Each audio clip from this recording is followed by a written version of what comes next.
Doja Cat walked the 2025 VMAs red carpet in New York on September 7th and did the one thing nobody expected. She took out a bright red lipstick and bit into it like a snack. Cameras clicked, fans screamed, and the clip lit up every feed within minutes. At first glance, it looked chaotic, weird, even reckless. Who eats lipstick on live TV? The common belief snapped into place instantly. Doja was being outrageous for outrageous sake, another shock moment in a career full of them. But here's the reality that most people missed in the noise. This wasn't a random impulse or a meltdown. It was a meticulously engineered reveal of a brand partnership, complete with a custom prop, strategic timing, and a sales funnel built into the spectacle. Tonight, we're pulling the curtain on how a single bite turned into a multi-million-dollar marketing masterclass. We'll break down the edible prop that fooled the internet, the money mechanics behind the stunt, the long game Doja has played to make moments like this work, the choreography that made it go viral in seconds, and how media outlets became amplifiers in a campaign disguised as chaos. Let's start with the part that shocked even seasoned red carpet watchers. That lipstick was never a lipstick at all. It was an edible twin, a chocolate replica designed to be indistinguishable from the real product when photographed under flashes. Think about what it takes to pull that off. Color matching the exact scarlet bullet, replicating the shape, the sheen, even the tiny logo engraving on the side. And then timing the bite for maximum visual impact. Right when the cameras are trained and the step and repeat backdrop makes every hand movement a headline. The genius here isn't just the prop, it's the psychology. The human brain locks onto violations of expectation. You're conditioned to see lipstick as untouchable, a symbol of glamour, not something you chew. The bite is a pattern break.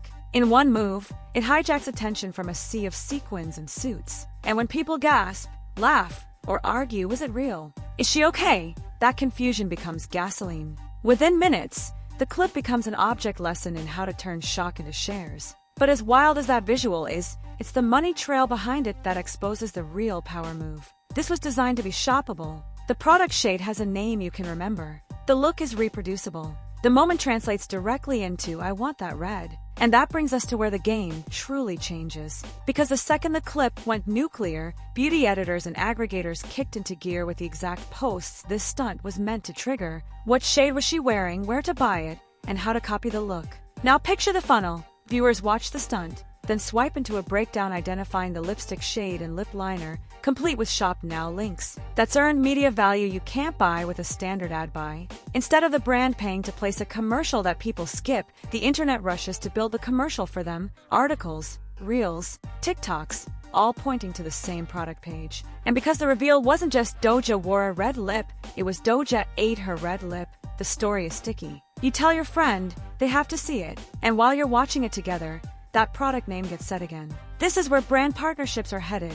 You make a culture moment first, then you monetize the curiosity it creates. Even the price point becomes part of the strategy. A prestige lipstick under $30 is a low-friction impulse buy. The shocking act gets the attention, the accessible product converts it, and the press does the rest. A PR strategist would call this a single-frame brand story, one image that tells you everything: shade, attitude, and the audacity of the campaign, without a word of copy.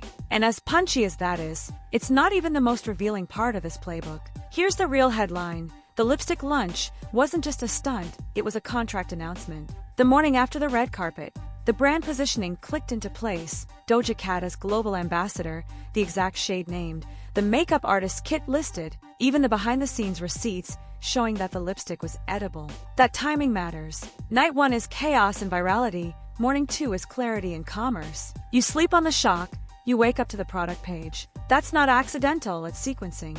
First, you win culture. Then you close carts. And anchoring that reveal to a live event red carpet is strategic too. Award shows are one of the last truly communal viewing experiences. Clips travel in real time because there's a single, synchronized arena of attention. By using that stage to roll out a new ambassador deal, the brand piggybacks on an existing tentpole instead of building its own. And the pastry chef level execution on the prop wasn't just for LOLs, it preempted the backlash. When people realized it was chocolate, the narrative flipped from gross to clever, and clever is shareable. It's hard to overstate how rare it is to see a stunt thread the needle this cleanly. It provokes without alienating, and it reveals just enough to reward the audience for paying attention. And if you're wondering whether this is a one-off, look at the consistency of the rollout, the joint posts, the identical product IDs, the coordinated quotes. That's not chaos, that's choreography. But none of this works if Doja Cat hasn't spent years training the audience to expect the unexpected. This didn't come from nowhere. Remember the feline cosplay era? The shave brow reinventions? The camp looks that live rent-free in fashion timelines? Those weren't random either.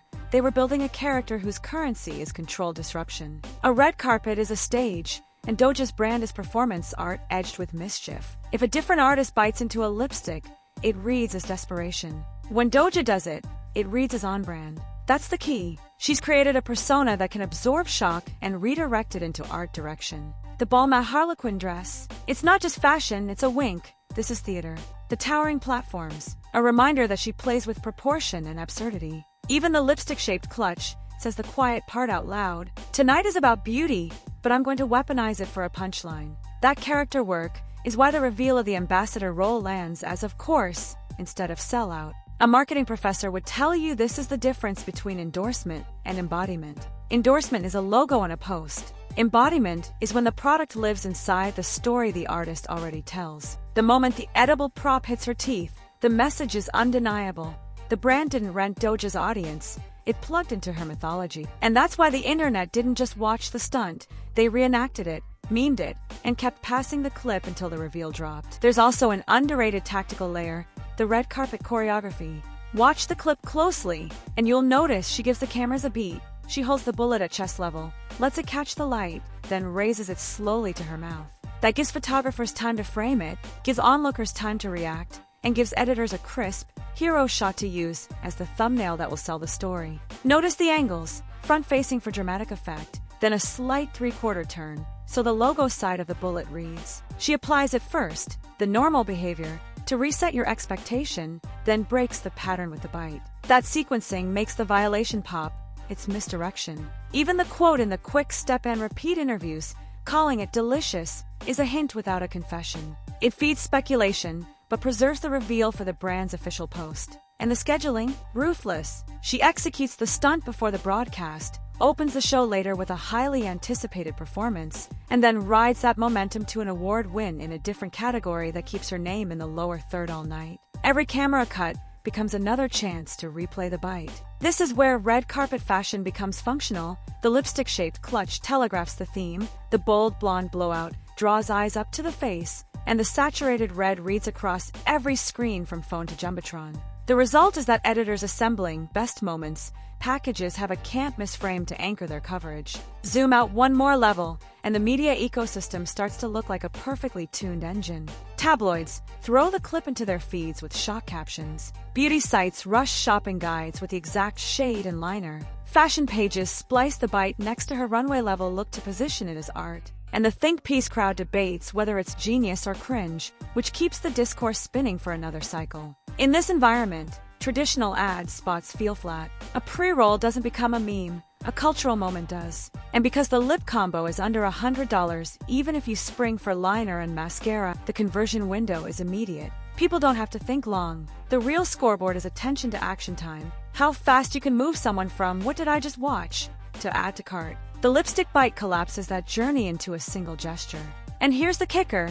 Even the backlash helps. A few skeptics say it's unsanitary or silly, which only amplifies the stunt as people rush in to explain that it was chocolate. The correction becomes the punchline. The brand doesn't have to defend anything.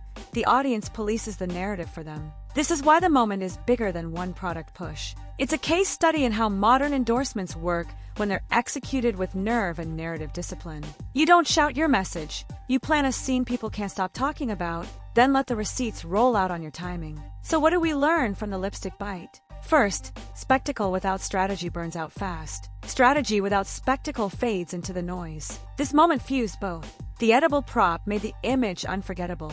The reveal framed it as clever instead of gross. The product pipeline turned curiosity into sales. And the artist at the center was the right fit, someone who's built a credible persona around playful provocation. Second, the rollout proved that the old, drop an ad and pray model is obsolete. You need a cultural tentpole, a prop that reads in half a second, and a narrative that rewards the audience for connecting the dots. Third, the media isn't a monolith you fight, it's a chorus you conduct. Give tabloids the gasp, give beauty editors the shade, give fashion heads the silhouette, and everyone sings your hook. Finally, timing beats everything. Do the stunt when the world is already watching, reveal the partnership when the appetite to understand is at its peak, and make the product easy to buy before anyone has a chance to forget the feeling. That is expectations versus reality in its purest form. The expectation was chaos, the reality was control. And whether you found the bite hilarious or horrifying, you can't deny this. We'll remember it long after every other red carpet look blurs together. If you want more examples of how celebrity stunts secretly double as business plays, the pattern repeats again and again, and the next one is already brewing.